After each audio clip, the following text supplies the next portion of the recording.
बहन बिटिया मतारी लोग जन बा खासकर शादी ब्याह में जन बा गीत गावेली। कैसे गावेली मास्टर? कैसे? झाझर मारवा दिन छवई गाय बाबा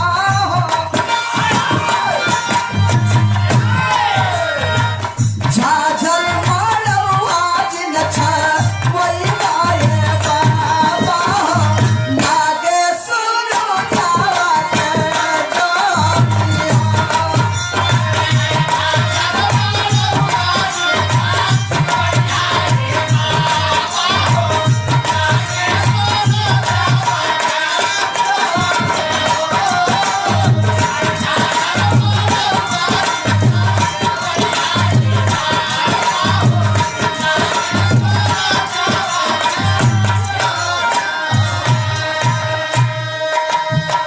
लेकिन जौने समय रानी मेनका वो बोरा का मुंह खोले लगली बाबू, उस समय भाई का बोरवा के मुहवा जब खोलली मतरिया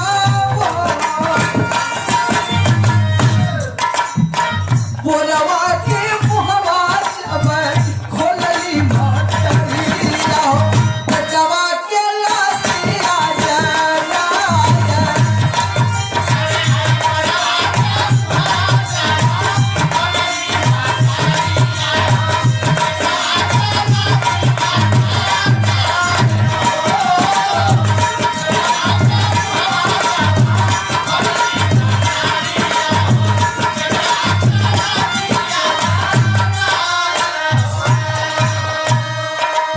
रानी मेनका उबोरा का मुंह खोलली बाबू, उम्मे के जब सामान पलटली धक दे करेजा का दिल हाल लाल कई के धरती पर गिर गईली। ए भैया राजा साहब के आवाज दे के बोलावत छी, ए राजा साहब, ए राजा साहब यहाँ आवा। ए राजा साहब हाय देखा ए राजा साहब।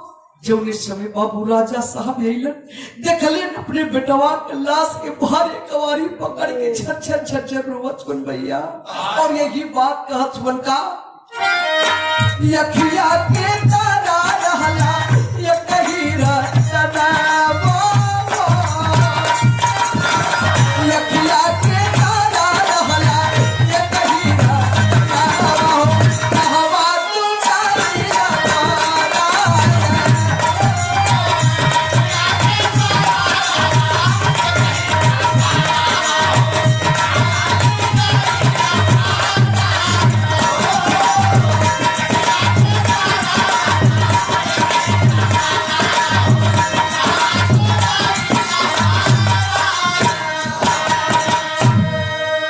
राजा रानी झर झर झर रोत हुए, तब तक ले आवाज आयल। धीरे धीरे घंटा 2 घंटा बीतल हो, तब तक ले आवाज आयल, राजन का करत हुआ राजा?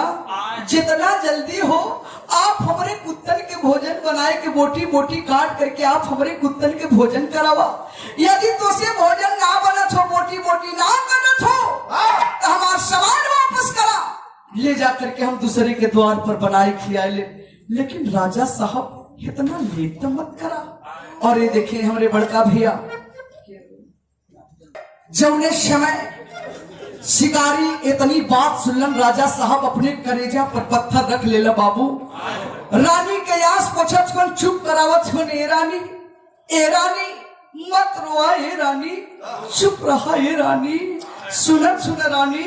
यदि आज उस शिकारी हमके हमारे द्वार पर से रूट के चल जाई है, तब जिंदगी भर के दान कयल सब बेकार हो जी रानी, व्यर्थ हो जी रानी, मत रोआ। रानी कैसो कैसो अपने करेजा पर पत्थर रख ले भैया। एक हाथ में राजा साहब कटार ले ले हो, एक हाथ में रानी कटार ले ले।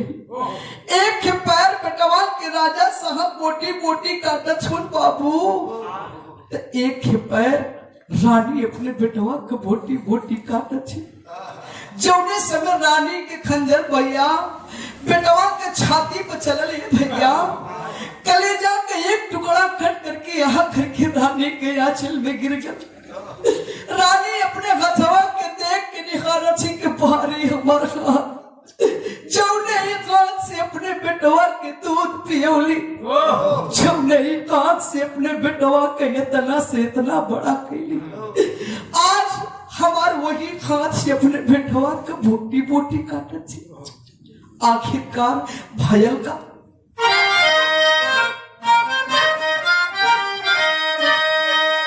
दया धर्म दानी देव दानी काठ वही गईले छाई मन मंदिरी में अभी रल उदसिया पत्थर करे जन दोनों प्राणी कैले गले वो लेके कटारा चीरे बेटा वहाँ की लसिया बोटी बोटी काटी के बनवाले सी करावाओ ढूरा ढूरा नया नाम से ढूरे के लिए सिया एक सवा एक कुत्ता वन के भोजन कराई दी हले बुझ गई शिकारी की मन के पियसिया। बोटी बोटी काट करके थाल में परोस करके ले जा करके शिकारी के आगे रख दिलन। राजा साहब ला शिकारी ला अपने कुत्तन के भोजन करा दा शिकारी। जब उन्हें समय बाबू कुत्ता भोजन कह ले लो, राजा साहब हाथ जोड़ करके वो शिकारी से एक बात कहलन, फिर हमें टेरी लग गई।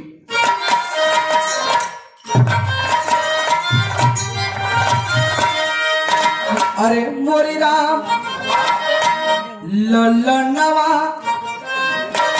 बोटी बोटी कट गई।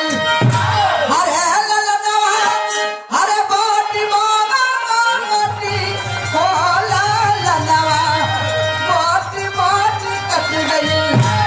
दानी दया धर्म में नाम चलती मनवा ललनवा बोटी बोटी कट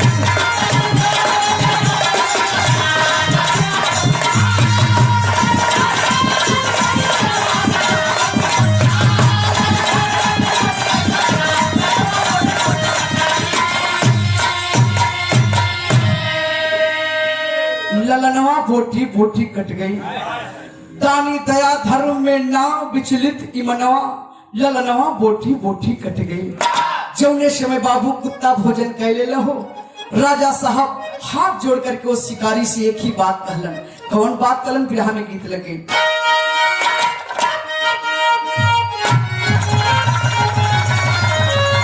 वाह, यह गीत लाइन हो। एक गीतिया के ठीक दीपावली के 6 दिन के बाद छठ पड़ेला। हमारे बहन बिटिया मतारी जब घाटे जाली सवेरे के टाइम तो यह गीत गावेली। कौन?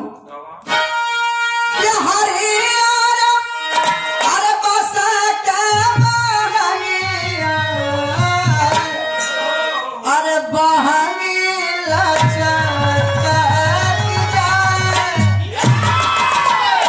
लेकिन राजा साहब शिकारी से कहलन, का कहलन? कितना प्राणी अरे बोले सारी कारी, कितना प्राणी अरे बोले सारी कारी। अरे ये बाबिनती हमारी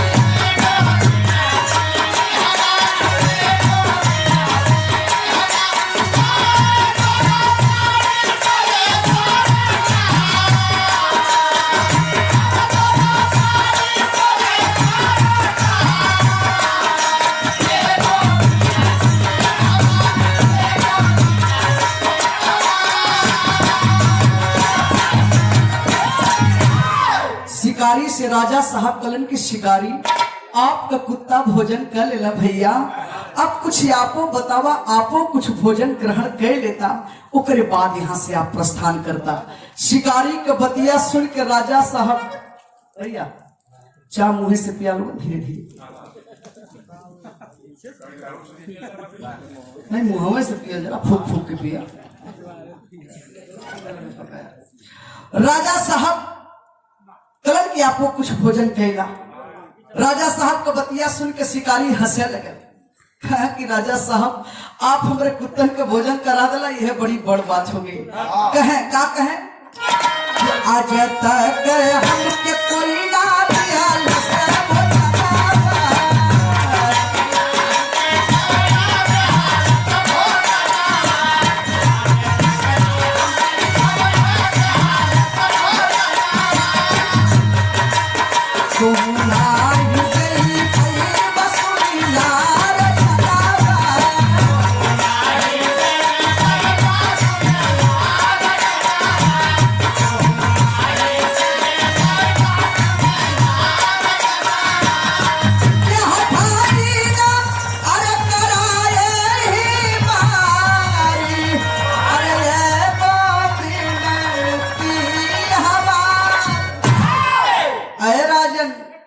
हमरे कुत्तन के भोजन करा दिला, यह बहुत बड़ी बात हो गई।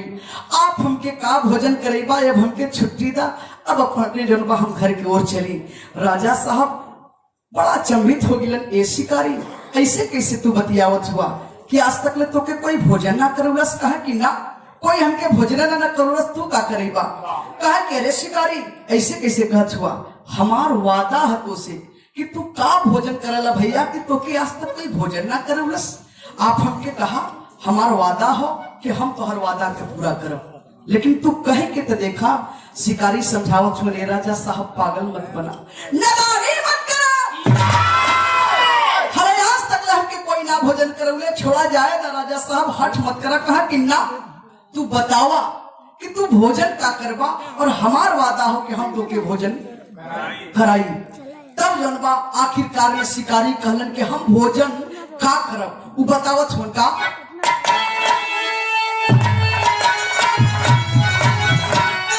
कहा शिकारी अरे माना मरे बचना भोजन करबे हम।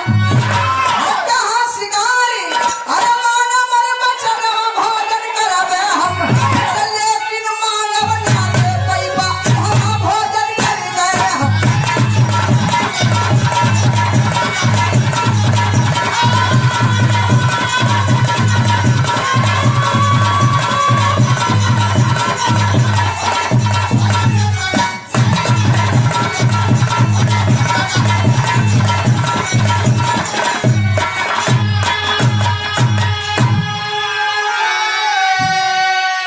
कहे कि सुन ला हम भोजन का करब।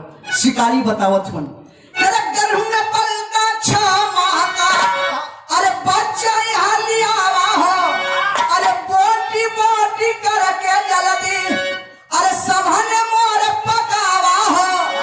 ये हमारे अरे दिल के पैर मनवा भोजन करबे हम, अरे सुनत के जैसे गिरा गईले अरे बादलवा भोजन करबे हम। कहे कि सुन ला ना मनला ना और आप वादा कैले हुआ तो सुना हम भोजन का करब। जौने औरत के पेट में 6 महीना के बच्चा पलक छो, वही औरत के तू पेट चीर करके हमारे सामने जनबा राजा साहब लिया वा और अपने हाथ से बोटी बोटी काट करके शिकार बना करके आप हमके भोजन करावा। लेकिन हाँ राजा साहब तोहरे आंख से एक बूंद भी आंसू न गिरे के चाहिए। यदि तोरे आंख से एक बूंद भी आंसू गिर गल तो हम तो हर भोजन के वो माहौल समझब, जहर समझब, हम भोजन ना करब। राजा जौने समय तनी बात बाबू सुनलन, लगल के ही आसमान टूट के ही छाती पर न गिर गल भैया। सोचत महल के अंदर जा छोड़ कौन औरत अपन पेट चीरा दे, कैसे वो औरत के हम पेट चीरब, कैसे वो शिकारी का मन का मुराद पूरा करब। यही बतिया सोचत महल के अंदर जा छोड़ आल्हा के लाइन लगी।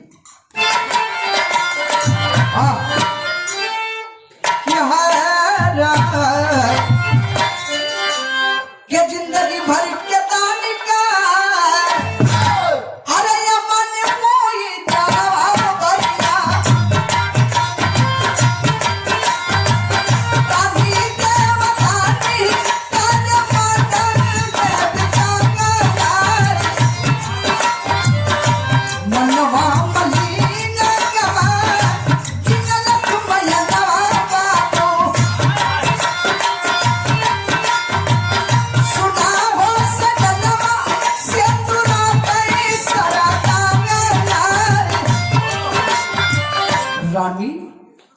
सैया बतावल जा शिकारी का कल भोजन करेंगे, हम झटके में बना दे शिकारी भी भोजन कर ले।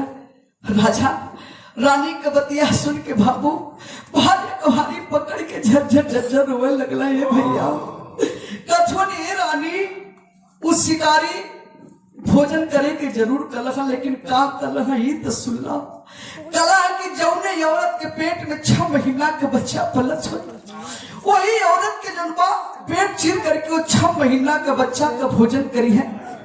अब बतावा रानी कौन औरत अपन पेट चीरे दे रानी, कौन कैसे उस जनबा पेट चीरब जनबा। रानी जौने से इतनी बात बाबू सुन ली, कलिन की सैया चिंता मत कर। का कहली बिना हो भजनवा कइले जय हन्ना मनवा सैया, हथावा में सैया जी उठाली तलवा गार।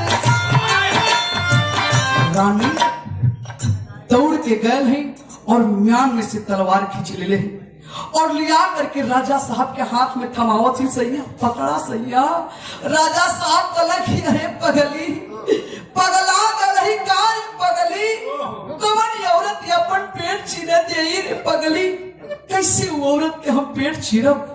रानी कली की सैया एहू के तू चिंता मत करा। का कहली आज 6 महीना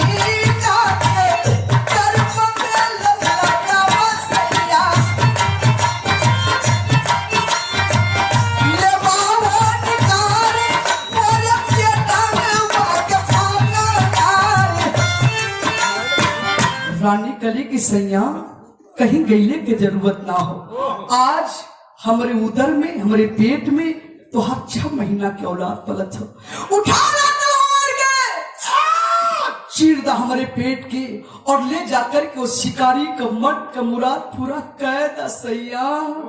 हरी बाप रे बाप जौने समय तनी भाग भागू राजा साहब सुनलन जो तलवरिया हाथे में ले लन भैया छुट के धरती पे गिर गल। कलन की ना रानी ना ई हमसे ना कोई रानी अपने बड़ के बेटवा के तय से खो देली, लेकिन ये बेटवा के हम खोल ना चाची रानी समझावती सैया। तो वही ना राजा हुआ जो उस समय अपने बड़के बेटवा के हम बोटी बोटी ना काटे के तैयार रही। आप हमारे आस पूछत रला चुप करावत रला कि रानी चुप रहा नहीं तो जिंदगी भर के दान कर सब बेकार हो जाए। आज वही शिकारी तुम्हारे द्वार पर से रूट के चल जाई तब जिंदगी भर के दान कर बेकार ना हुई राजा, व्यर्थ ना हुई राजा। उठा ला तलवार के। फिर रानी दोबारा बाबू तलवार हाथी में देले ही राजा साहब के गंडन गंडन देख कापत हो। एक ओरे शिकारी के चेहरा झलकत हो, एक ओरे पूरा समाज के चेहरा झलकत हो, एक ओरे औलाद के रानी के चेहरा झलकत हो। आखिरकार में भयल का के कतार चीरे रानी के उजाला राजा